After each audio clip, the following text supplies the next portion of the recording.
जी, तो इसकी 3 चीज़ें हैं जो आप लोगों के सामने अभी एक्सप्लेन की मैम ने। एक सेफ्टी है और कोई लॉक इन नहीं है, ईटीएफ है इसलिए आप अभी कभी भी इसको बेच खरीद सकते हैं, और ये टैक्स भी इस पे सबसे कम है। 2 चीज़ें मैम और एक्सप्लेन करिए, एक्सपेंस क्या है इसका और टैक्सेशन क्या है? जी, तो Bharat bond ETF has the honour of being the world's cheapest debt fund product. बहुत लोग ये जानते नहीं हैं। इस पे मैनेजमेंट फी वर्चुअली कुछ नहीं है। तो I tell you as an AMC CEO, हम इस पे ज्यादा कुछ कमाते नहीं है। आप 1 रुपए की मैनेजमेंट फी देते हैं 2 लाख के निवेश पे। इतना कम इसकी मैनेजमेंट फी है। तो ये आई थिंक मैं कहूंगी नेशन बिल्डिंग और बॉन्ड मार्केट डीपनिंग एक्सरसाइज है जो हम बड़े गर्व से करते हैं। दूसरा इसका टैक्सेशन। जब आप एक एफडी में निवेश करते हैं तो आप मार्जिनल रेट ऑफ टैक्सेशन देते हैं, जो कि बहुत लोगों के लिए 30 से 35% है। जब आप भारत बॉन्ड ईटीएफ में निवेश करते हैं तो आपको इंडेक्सेशन का बेनिफिट है। तो अभी हमने इन्फ्लेशन का जिक्र किया, अगर इन्फ्लेशन 5% है, आपको भारत बॉन्ड ईटीएफ पे से 7.5% मिलता है। तो आप सिर्फ 2.5% पे वो 20% टैक्सेशन देते हैं, जो कि अभी 50 पैसा ही। तो इसका टैक्स रेट फाइनली जाके 7 से 10% हो जाता है। तो ये एक एफडी से बहुत ज्यादा टैक्स एफिशिएंट है। अगर आप जाके मैथ करेंगे, गणित करेंगे इसकी, तो आपको एफडी से 2% बेटर मिलेगा, रिस्क के बिना और लिक्विडिटी के साथ।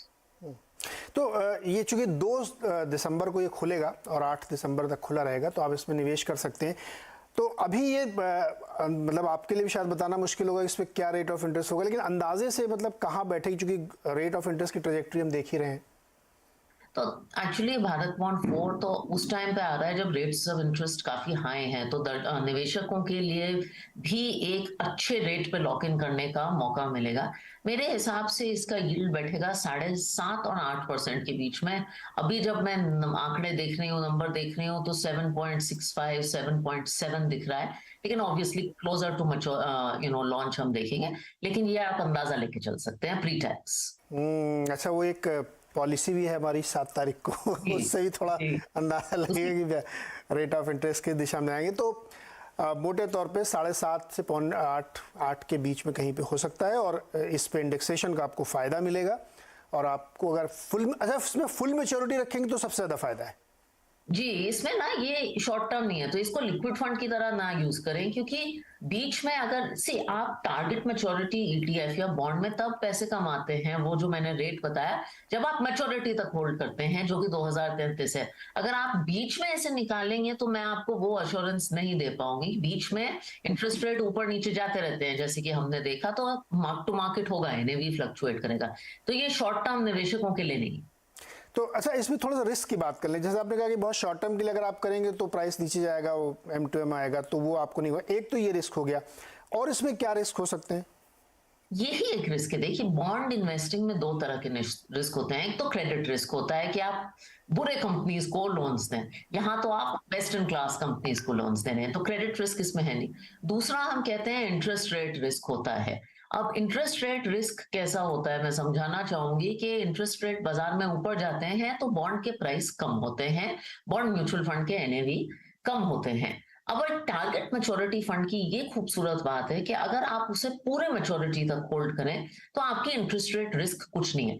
लेकिन अगर आप उसे बीच में निकाल दें तो आपको इंटरेस्ट रेट रिस्क थोड़ी हिट करेगी। तभी मैं कहती हूँ ये लंबे समय के निवेशक के लिए। आप अगर आपको छोटे समय का इन्वेस्टमेंट करना है, आप मेरी बातें सुन के वो हो गए हैं, तो पुराने जो भारत बॉन्ड है शॉर्टर मैच्योरिटी के, जैसे 2023 है, अगर आपको 5 महीने का निवेश करना है, 2025 है, अगर आपको 2-2.5 साल का करना है, 2030 है, तो आप इनमें करिए। अपनी नीड और अपने गोल को, अपने टाइम होराइजन को आप मैच करिए भारत बॉन्ड की मैच्योरिटीज।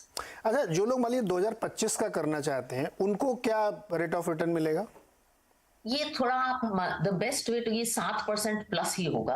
आप the best way to find this out, और ये एक बहुत अच्छी वेबसाइट है edelweissemf.com पे अगर आप जाएंगे तो सारे भारत बॉन्ड ईटीएफ्स का आप कर्व देखेंगे, और वो रोज अपडेट होता है। तो हर बॉन्ड का क्या रेट ऑफ इंटरेस्ट उस प्रेवलेंट दिन पे है, आप प्लीज जाके देखिए। edelweissmutualfund.com पे एक डेट फंड, डेट पैसिव का पेज है, वहां ये सब मिलता है, और ये बहुत यूजफुल इंफॉर्मेशन है। बिल्कुल, ये नोट कर लीजिए, एडेलवाइस MF के पेज पे जाइए और अलग अलग तरीके के जो भारत बॉन्ड्स हैं, शॉर्ट टर्म लॉन्ग टर्म, उनके बारे में पढ़िए, समझिए, और एक इस प्रोडक्ट को कंसीडर करिए, जो कि एक जो बहुत पीसफुल इन्वेस्टर हैं, जिनको थोड़ा लंबे समय के लिए पैसे लगाने हैं, उनके लिए रेट लॉक इन करने का एक बड़ा अच्छा मौका है। और अगर आप इस बात पे बिलीव करते हैं कि यहाँ का रेट पीक हो रहा है, हो सकता है कि 40 बेसिस पॉइंट और बढ़ जाए, तो फिर आपके लिए एक बहुत अच्छी अपॉर्चुनिटी है कि आप इसमें रेट लॉक इन कर सकते हैं। यहाँ पे एक छोटा सा ब्रेक लेते हैं और ब्रेक से जब वापस आएंगे ना, तो एक और बहुत इंटरेस्टिंग ब्रॉडर पिक्चर की बात करेंगे। उसका नाम है target maturity fund. Bharat bond ETF उसका एक हिस्सा है, लेकिन ये एक बहुत बड़ा प्रोडक्ट है, बहुत बड़ा एक क्लास है कह सकते हैं आप।